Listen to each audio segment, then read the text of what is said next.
Thank you, Lauren. Forgot my mic. So, welcome everybody. Welcome, welcome, welcome. It is so good to see you, and I'm so sorry we are wearing masks again, but we're going to keep us safe, so thank you. Thank you for helping out.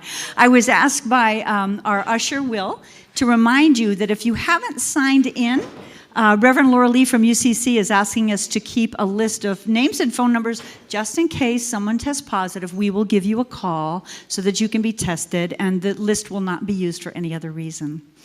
That's a heck of a way to start the day, isn't it? So let me start again. Good afternoon. Welcome.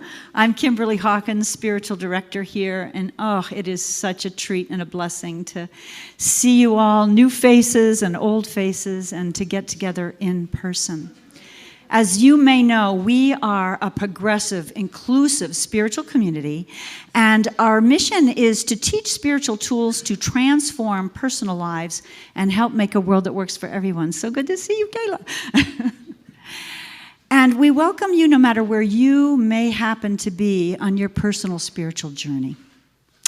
So I'm going to invite you to sit back and relax. I'm going to turn it over to, well, I should do a couple introductions. Our musicians this morning are Alexa Ehrlich and Lauren James. We're in for a treat with them.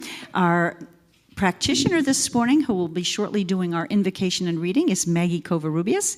And another practitioner, Nancy Clay, is holding high watch.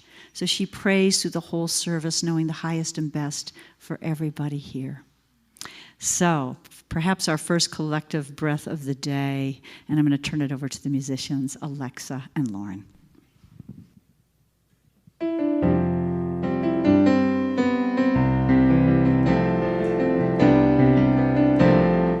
It starts in your heart like a warm summer breeze, gently at first like the wind through the trees.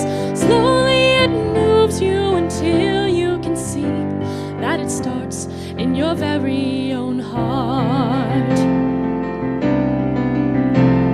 The feeling you want is more near than you know. It's not to be found in the places you go. It only resides in the depths of your soul, and it starts in your very own heart. What is most real is what you can feel. What makes it start is an opening heart. It starts to move in as you feel your heartbeat, and opens a door to a world eyes can't see. It brings you back home where we all long to be, and it starts in your very own heart. In your very own heart. Oh, in your heart. Oh, in your heart.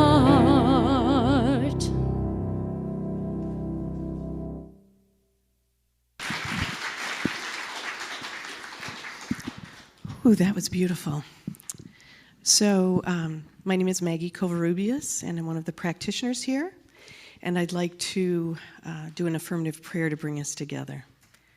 So I invite you, even with these masks, to take a nice deep breath. Release that breath. Settle yourself in your chairs. And know right here, right now, I know, we know, that there is a power of love and light and life that surrounds us, that embraces us, that loves us with every beat of our hearts. This power, this presence that I speak of is God. We are one with God.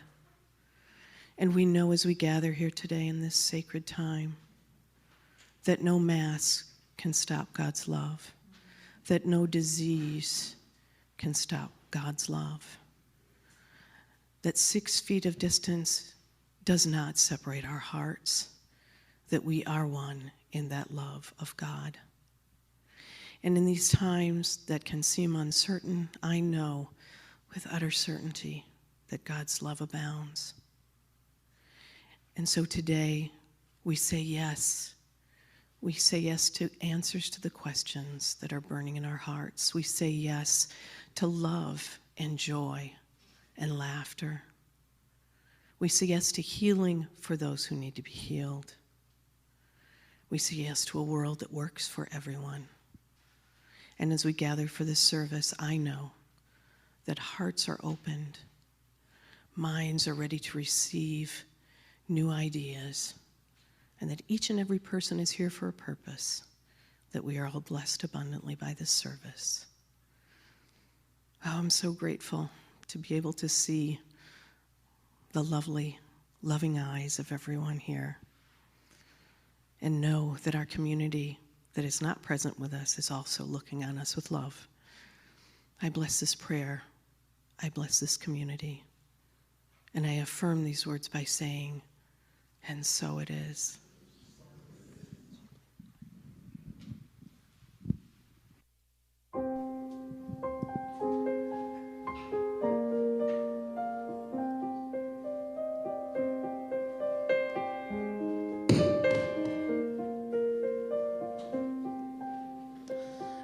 I am remembering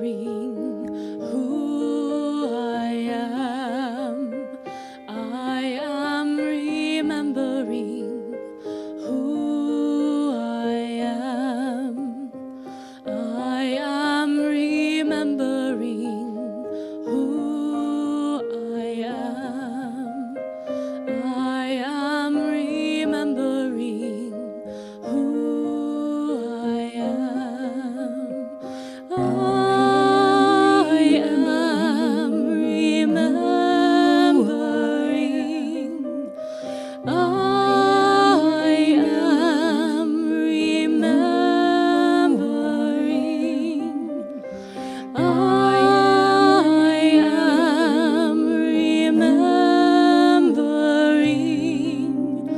I am remembering. I am remembering who I am. I am remembering who I am. I am remembering.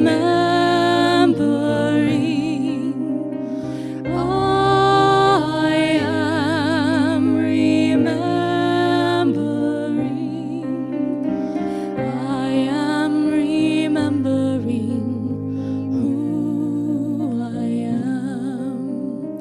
I am remembering who I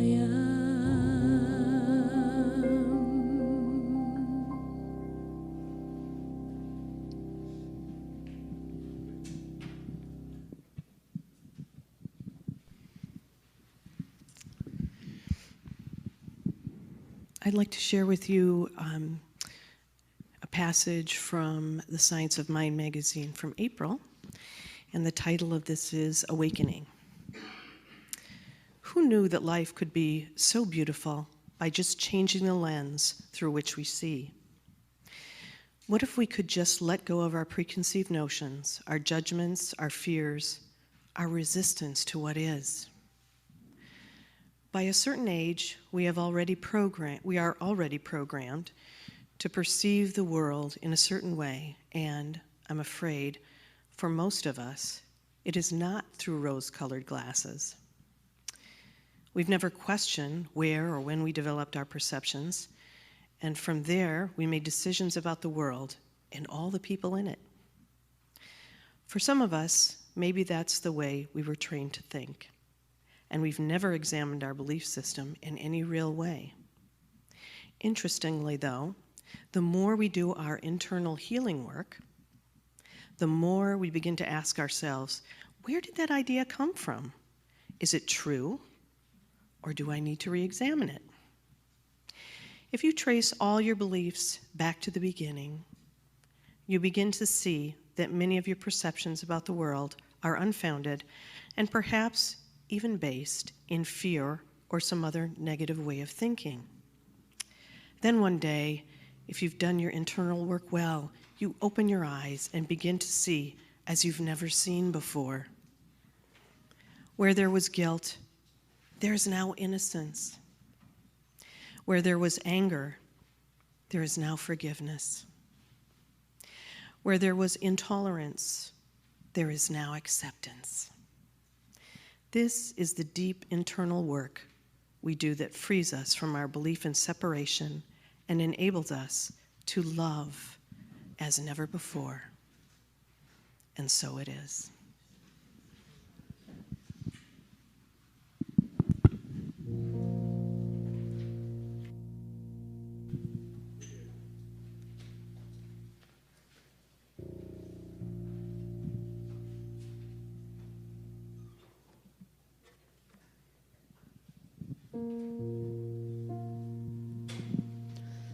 I always know what I need to know when I need to know it.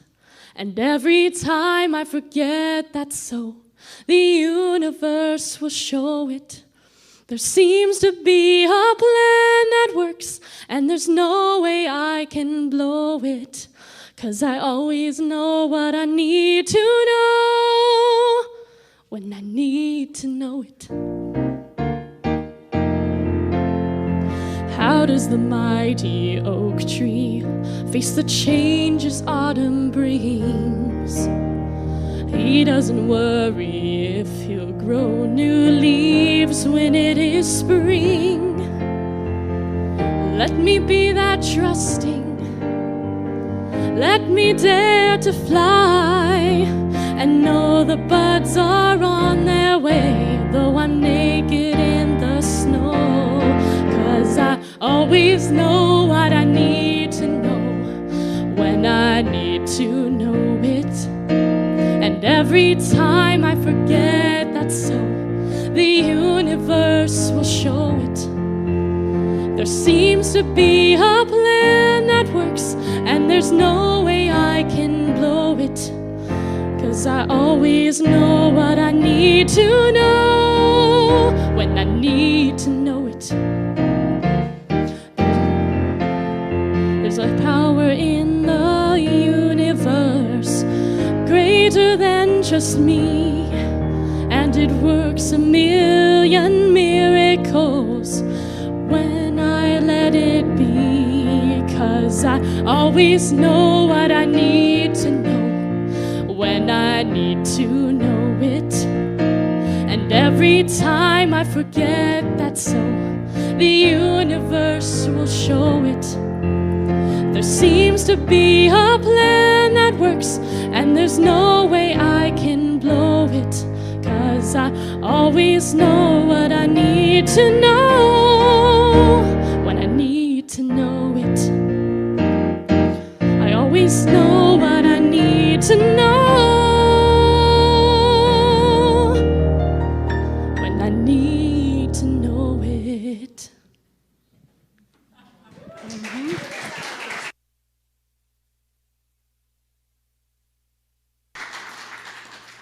Adorable. Thank you. It's so true, isn't it? And there's no way I can blow it. I love it. I forgot to mention that somebody in the room has a birthday today. Maybe more than one person, but Maggie, happy birthday. There will come a time again when the first Sunday of the month we will sing to all our birthday people. So thank you so much, you two. Just delightful. The theme I've chosen, actually for the next 7 weeks, we're going to be doing a series, and I've called it The Path to Less Stress and More Joy. Anybody in here could use a little bit of that? Yeah, well, that's what I thought. And, you know, we teach what we need to learn. So this is for me, too. Lots of stress. We have had a lot of stress the last year and a half.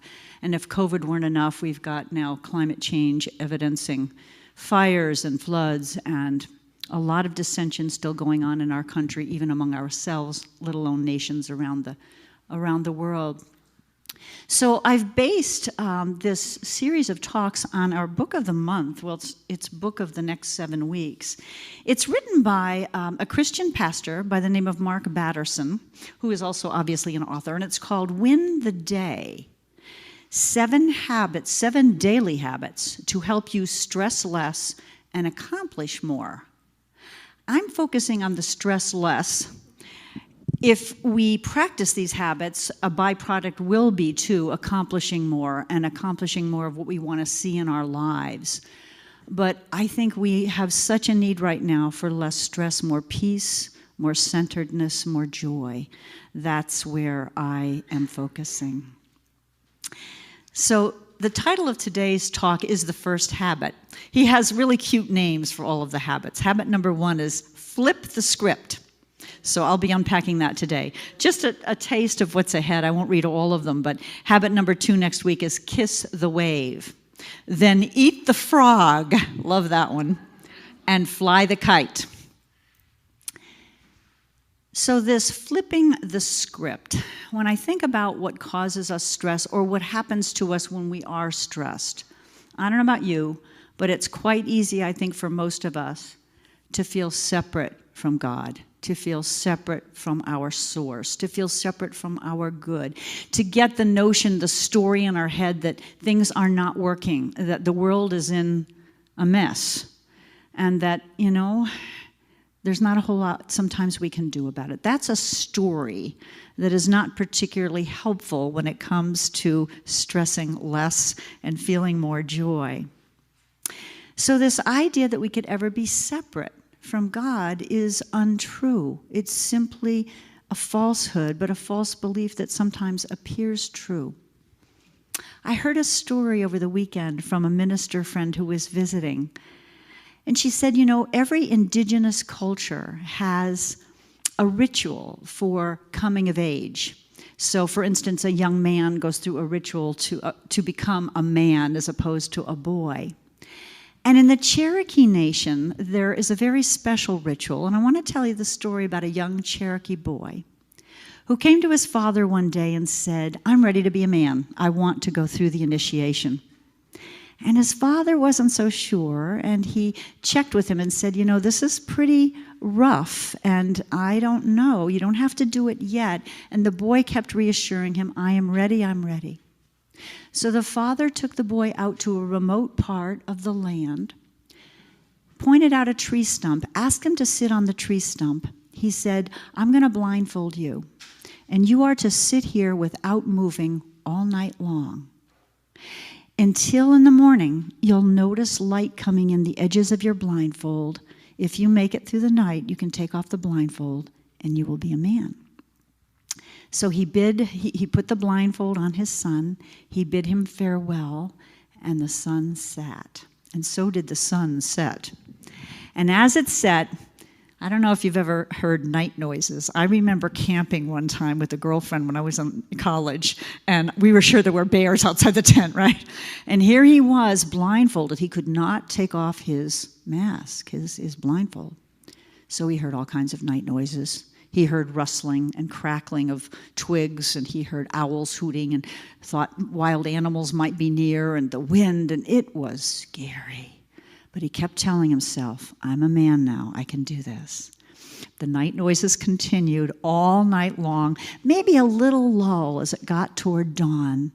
He made it through, and finally he started to see, you can imagine if he was wearing a blindfold, that he could kind of see the light through the blindfold. It started to come in through the crack. He took the blindfold off, and as he looked to his left, the first thing he saw was his father sitting there. He had been there all night long to make sure he was okay.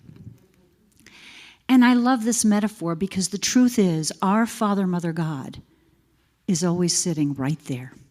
Even when we're blindfolded and we don't see it, we can't sense it, or we forget it, God is there. God is next to us, all around us, in everyone we think, we see, and everything we do. And it's within us as well. We were created by a power. There's nothing to be created from. So in Science of Mind, we teach we are created from that one source, all of us. Therefore, we're one, and we can never, ever be separate from our guidance, from knowing what to do, as Alexa sang so beautifully, from our protection, from our good.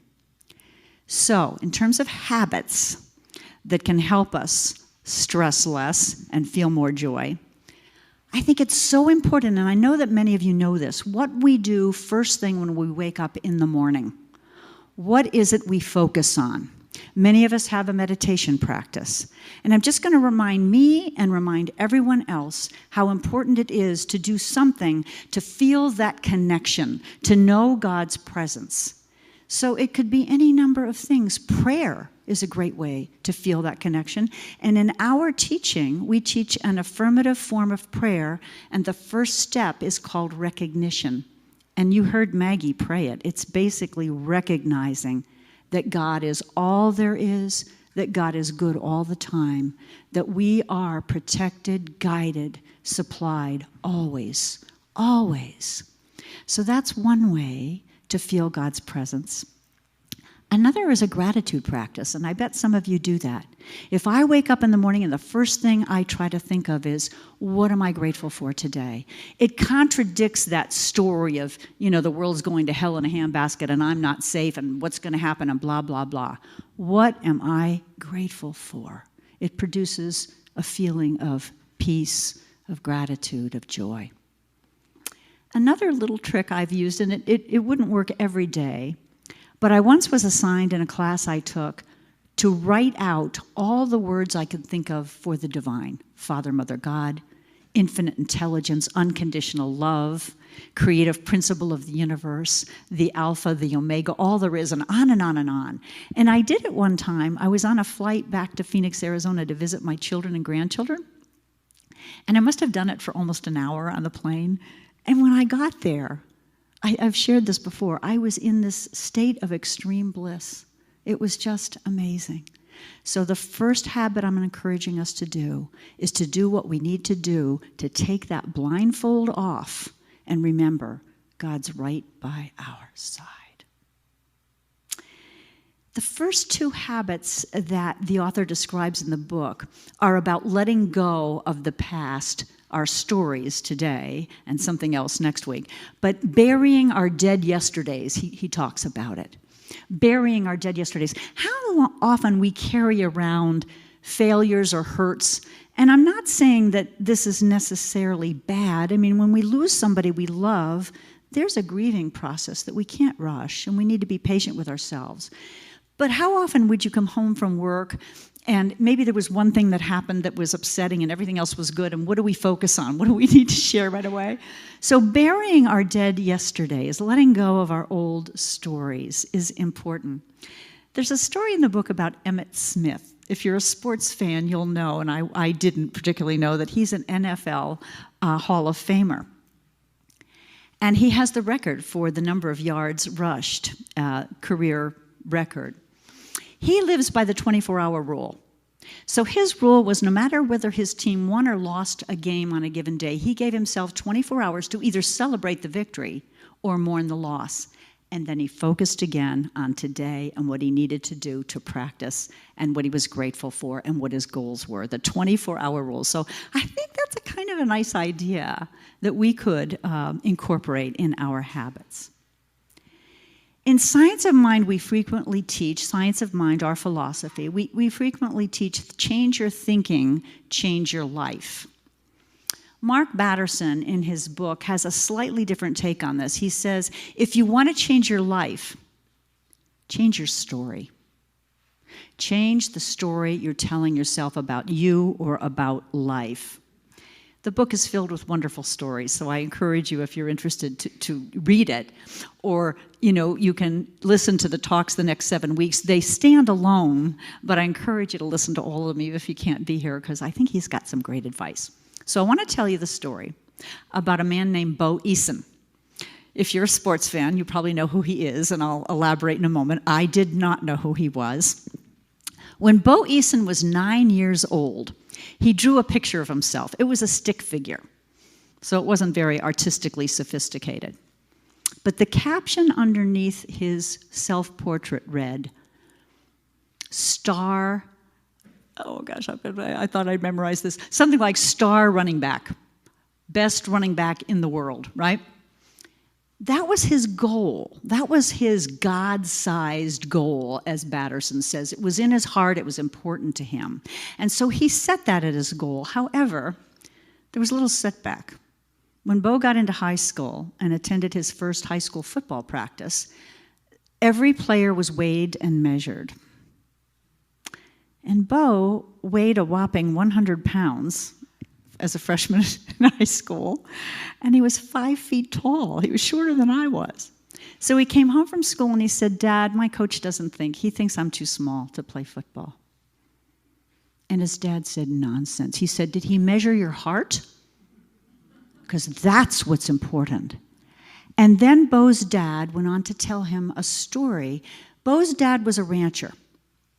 He said the most important being on a ranch is the ranch dog. It's worth 10 men because it herds the cattle and makes them go where they need to go. He's a very valuable possession. When a ranch dog has a litter of puppies, the rancher identifies the smallest pup, the runt of the litter, ties a yard around the pup's neck so that 12 weeks later, when the puppies are ready to go to different homes and be released, he keeps the runt of the litter. Counterintuitive, right? You'd think he'd take the pick of the litter. But what Bo's dad went on to explain is that runt had to run faster, be smarter, in order to survive against all his bigger brothers and sisters. So he is the fastest, smartest, most valuable doggy with the biggest heart. Bo took that story to heart. He was the youngest of 6 children.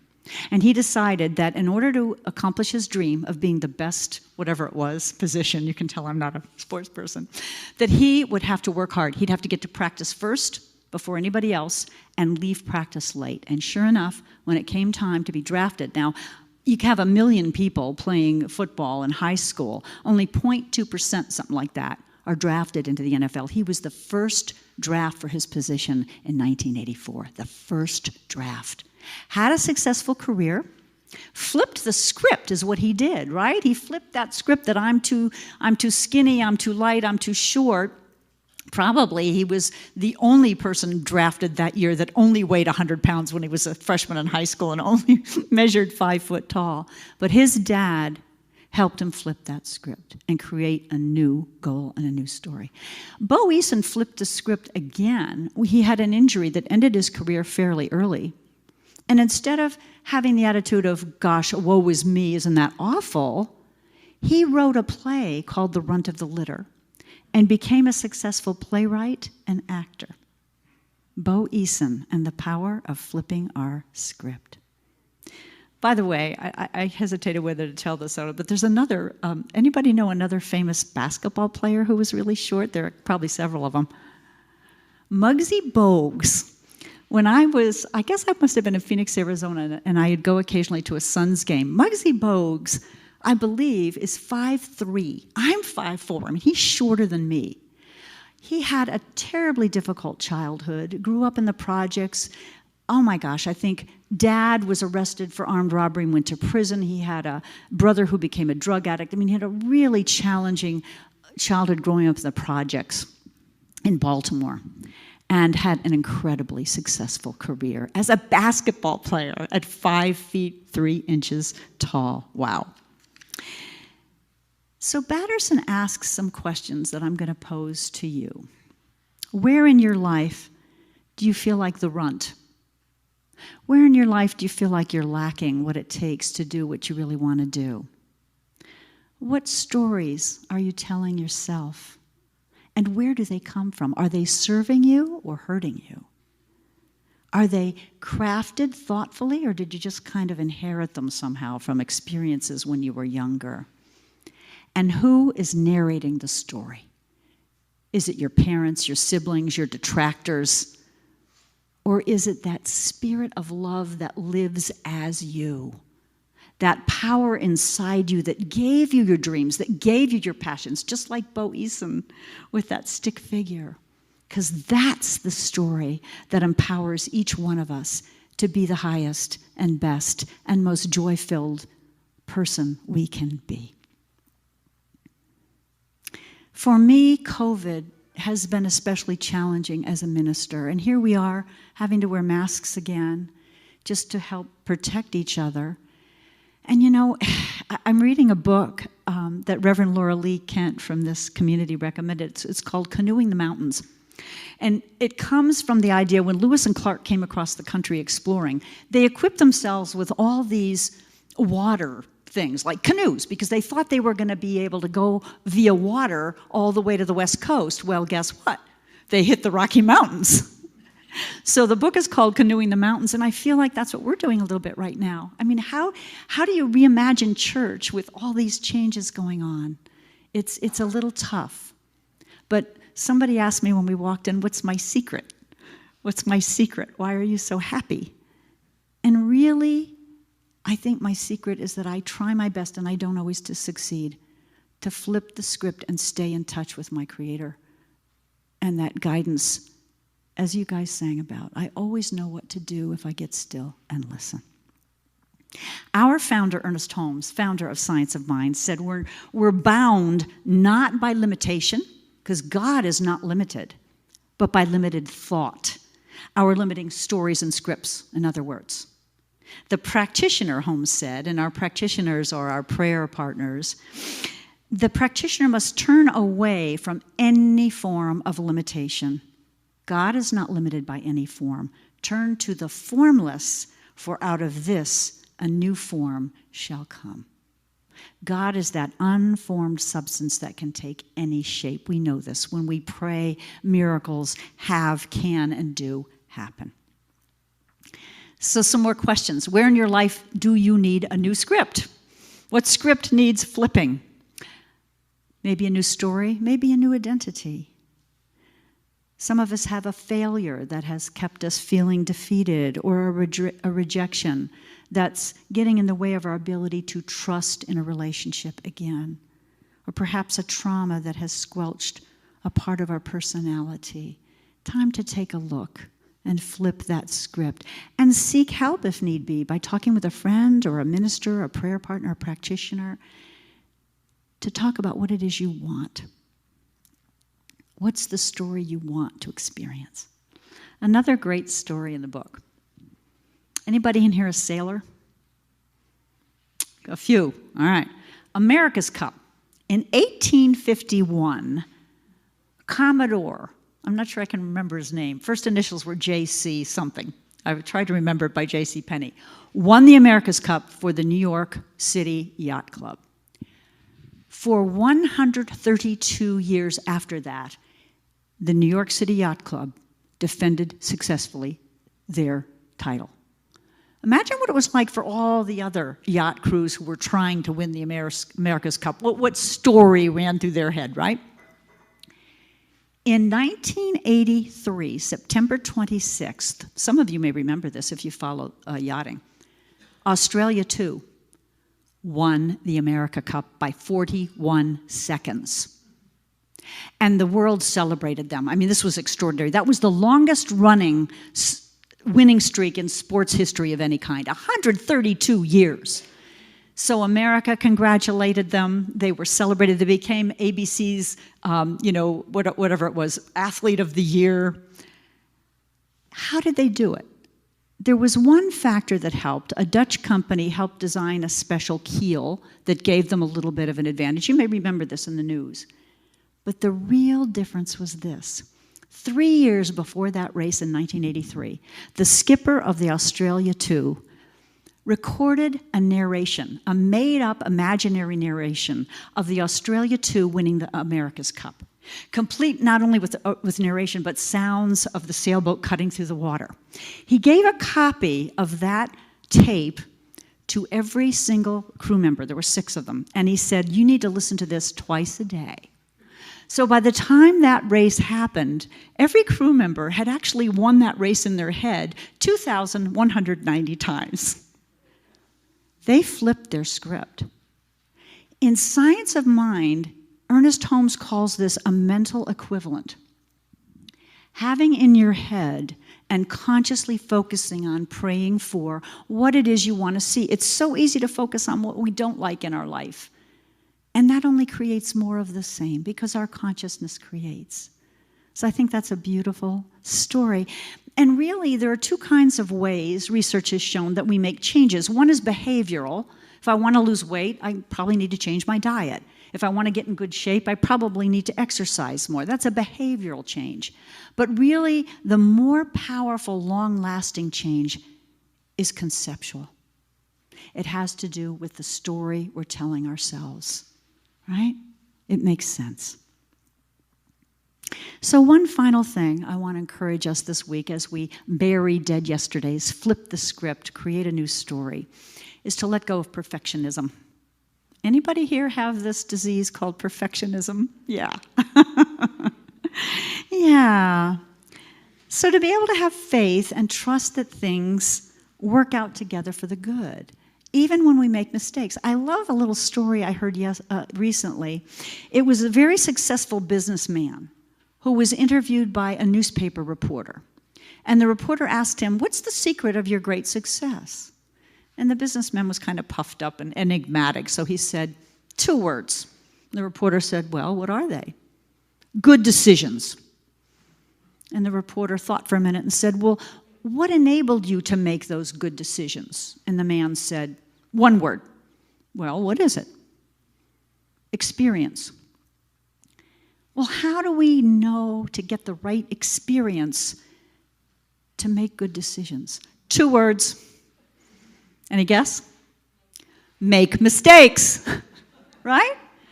So our mistakes can serve two purposes. They can teach us if we're willing to learn so that we make a better decision next time, but they also strengthen us. And we know this. I'm sure all of us have memories in our heads of things we've experienced that were terribly challenging, and in the end, we were stronger because of them, or in the end, we chose a profession. I got a master's in counseling because of stuff I went through as a child. I healed, and I wanted to give back.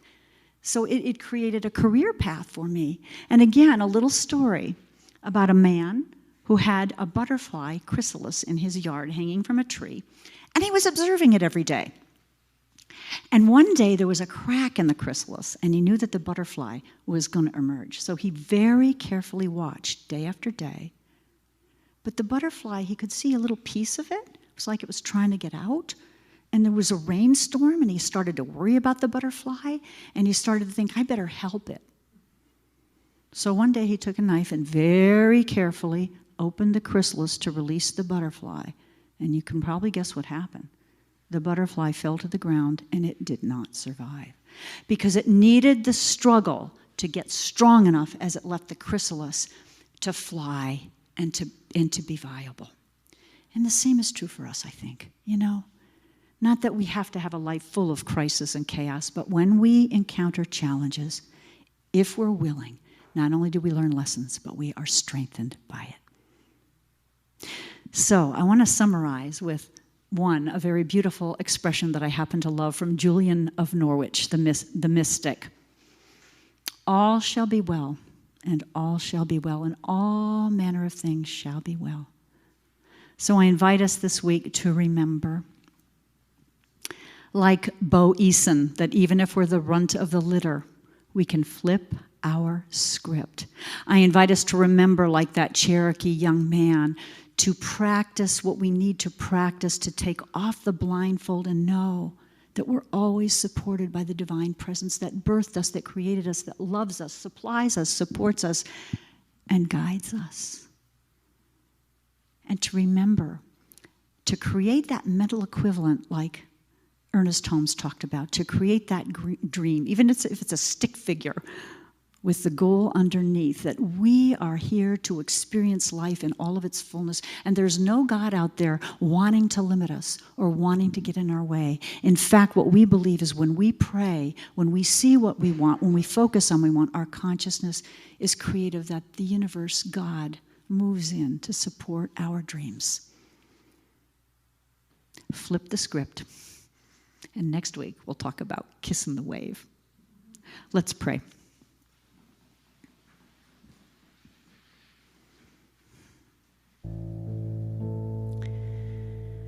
So how good it is always to take a deep breath and to remember that whatever name we choose to call it, God, Spirit, the divine, infinite, unconditional love, Creator, all that is, that power and presence for good, for life, for joy, for peace, and so much more, is not only sitting beside us, even when we can't see it, even when we forget. It is living us, breathing us, supplying us. It is ever available to respond, to hear. It is always there, always. And to remember that there's no possible way we can be separate from all that is, from what we are, even when we face our darkest nights, like that Cherokee boy, even when we hear noises in the night that scare us or have experiences that frighten us, that knock us off our center, we can go back to the truth. There's a beautiful unity prayer. The light of God surrounds me. The love of God enfolds me. The power of God protects me, and the presence of God watches over me. Wherever I am, God is. This is the truth for each of us, not just that Cherokee young man. And so this week, as we each take a look at the stories we tell ourselves, decide to bury some dead yesterdays, to bury some scripts that don't serve us, we realize with God's help, we can create a new story. And with God's help, we can live a new story. And even the challenges we embrace so that they can strengthen us. So blessing each one in this room, blessing everyone who worships today, no matter whether they're in a temple, an ashram, a yoga mat, out in nature, knowing there's one God, many paths, and that we are all one. That as we drop any story of being separate, we help create a world that works for all. In gratitude for the opportunity to be together today, in gratitude for this teaching, in gratitude to know that God is with each of us as each of us. I release this word, knowing it's heard, it's answered, and we say together, and so it is. Amen.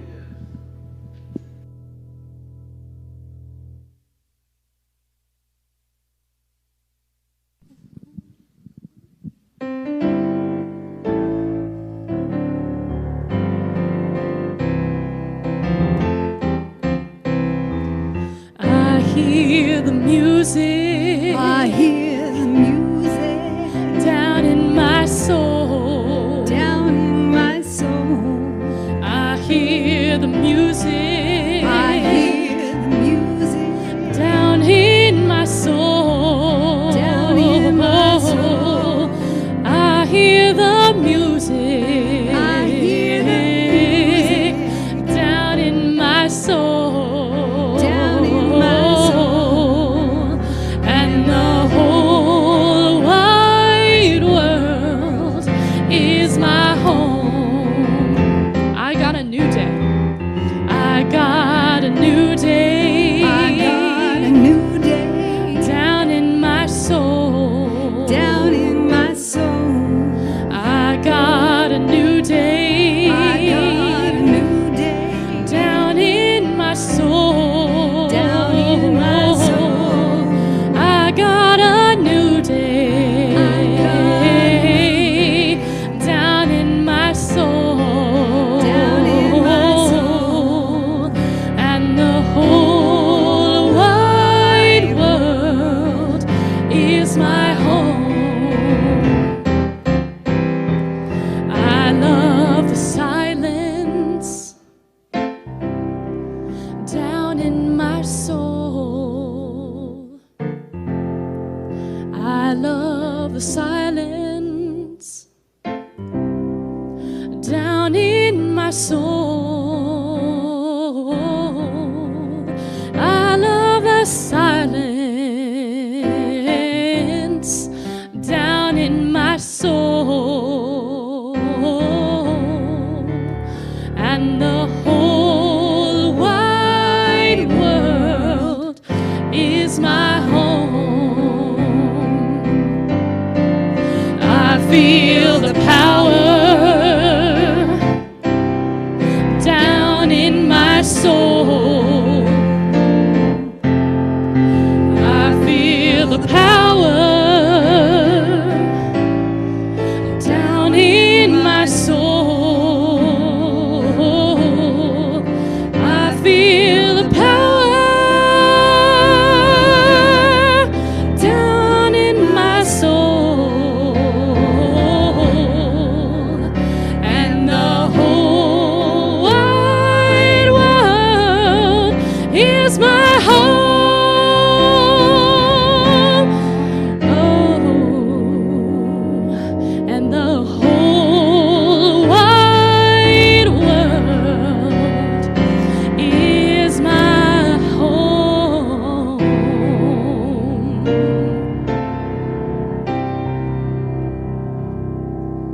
Oh, yeah.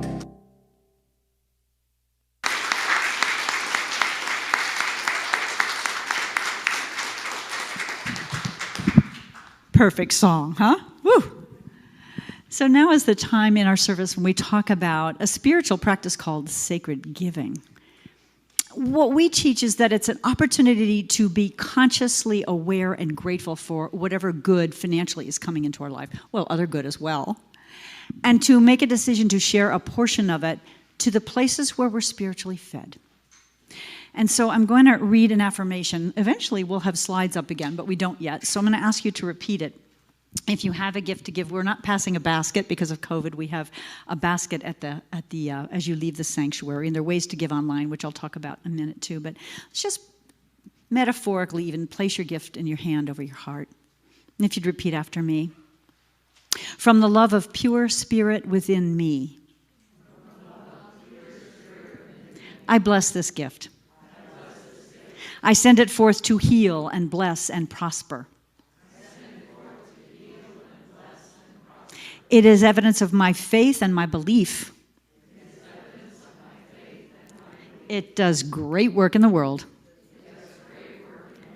And it returns to me multiplied abundantly. And for anyone here and for our online viewers as well, there are ways to give to CSLRV on our website. If you haven't checked out the website, please do so, cslroguevalley.org. Hit the donate button. You can also mail a check the old-fashioned way to CSLRV, P.O. Box. Oh, I don't have it in front of me. Those of you at home, what is it, Bill? P.O. Box 1458, Medford, Oregon, 97501. That's for our online viewers. All right, and thank you. We have managed to stay fiscally responsible and financially healthy throughout COVID, and we're so grateful to be able to continue our mission and expand it now with classes starting up again, I hope, in September. So stay tuned for more on that. So a couple announcements.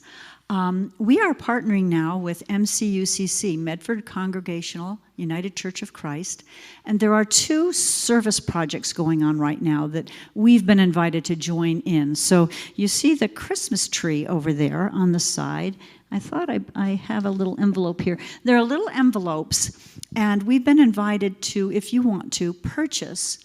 This is for people in talent, the Gateway Project, who are now being rehomed, at least temporarily, in RVs. And the beautiful part of this particular program, it's not FEMA-driven. So as Laura Lee has immigrants and refugees welcome up here, even those who may be illegally here, not legal residents, can benefit from this program. So we're asked to buy a gift card of any amount, either from Fred Meyer or from Target. And it will be given to folks who are resettling now and obviously need to buy everything because they lost everything in the fire. And the second project, underneath the table, there's a basket with food. In particular this month, Medford Food Pantry has plenty of peanut butter, but because a lot of children are home from school and making peanut butter and jelly sandwiches for lunch, they need jelly and jam. So you're invited, if you like, to purchase jelly and jam and leave it under that tree. And there'll be many more projects coming up. We are going to be meeting several of our community leaders, meeting with community leaders from MCUCC to talk about what we can do together, whether it's a retreat for the community or classes or meditation, and also community service projects, because like us, we say we're committed to a world that works for everyone. They say a just world for everyone. We are very committed to putting our spiritual principles into action in the community.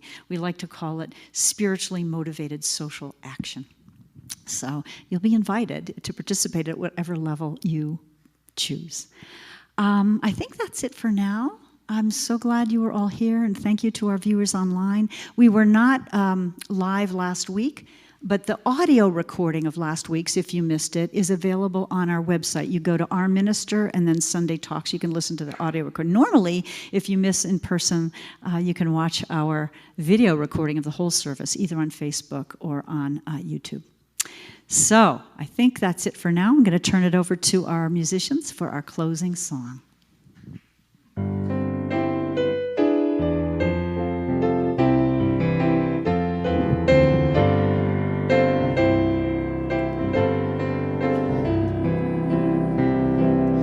Let there be peace on earth, and let it begin with me. Let there be peace on earth, the peace that was meant to be, with God as creator, family all are we. Let us walk with each other in perfect harmony. Let peace begin with me.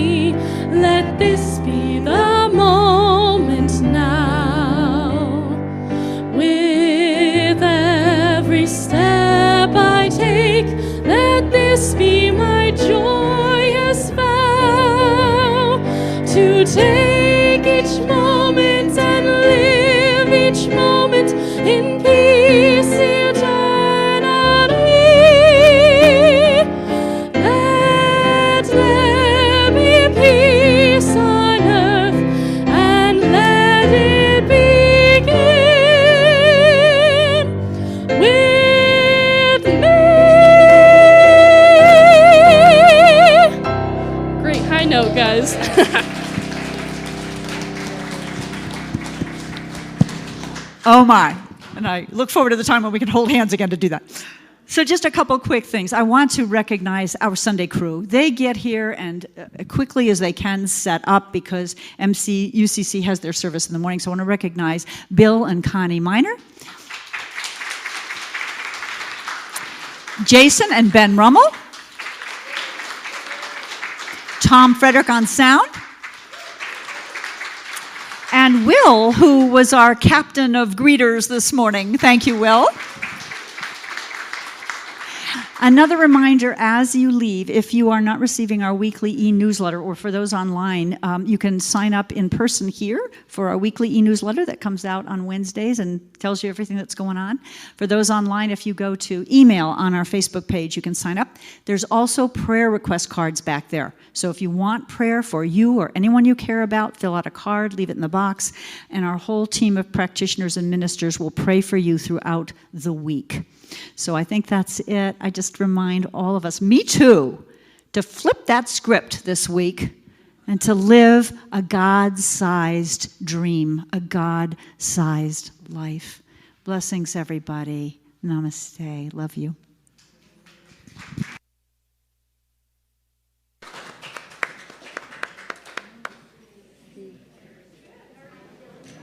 I would play that.